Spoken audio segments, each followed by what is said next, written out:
नमस्कार, मी लतिका निंबाळकर. माझ्या चॅनलवरती तुमचं स्वागत आहे.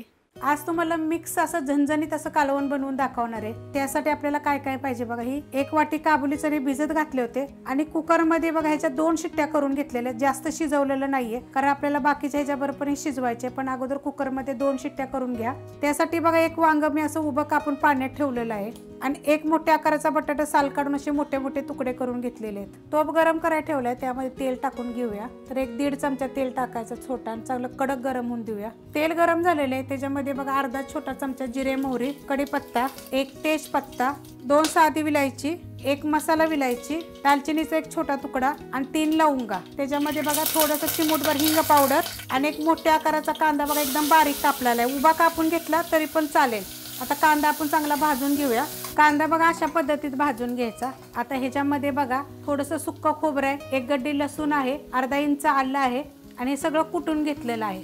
सुक्क खोबरं एकदम थोडंसं टाकलेलं आहे, जास्त नाही टाकायचं, थोडंसं टाकायचं. त्यानं काय होतं, चव छान येते आणि 1 नंबर लागतं हे कालवण. तुम्ही करून बघा. आता हे थोडंसं परतून घेऊया आपण. मिनिटभर परतून घेतलेलं आहे बघा, असा कलर आलेला आहे. ह्याच्यामध्ये थोडीशी हळद टाकायची आपल्याला आणि 1 टमाटर बघा मी एकदम बारीक कापून घेतलेलं आहे. आता हे सगळं परतून घेऊया आपण. परतून घेतलेलं आहे. कांदा लसूण मसाला बघा 2 चमचे टाकायचा. तुमच्याकडे मिरची पावडर असली ती टाकली तरी चालेल आणि 1 चमचा धने जिरे पावडर. आता हे थोडंसं हलवूया आपण. आता ह्याच्यामध्ये ना थोडीशी कोथिंबीर एकदम थोडीशी टाकली आणि चवीनुसार मीठ. आता काबुली चणे बघा ही मी 2 शिट्ट्या करून घेतले होते, जास्त शिजवलेले नाही आहेत, एकदम हलकेसे शिजवलेत कारण बाकीचे जे वांग बटाटा त्याच्याबरोबर शिजेल. ही 1 वांग आणि ही बटाटा, 1 मोठा आकाराचा बटाटा घेतला होता. आता हे थोडंसं मिक्स करून घेऊया. गॅस आपला मीडियम आहे. मिक्स करून घेतले. आता ह्याच्यामध्ये पाणी टाकून घेऊया. तर तुम्हाला किती कालवण पाहिजे त्याप्रमाणे करा.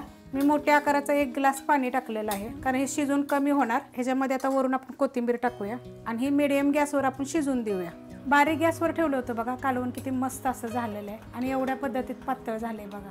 अशा पद्धतीनं करून बघा, 1 नंबर लागतं भातावर भाकरीवर ह्याच्यावर खायला. ही रेसिपी जर आवडली तर लाईक करा, सबस्क्राईब करा, कमेंट करा आणि शेअर बी करा.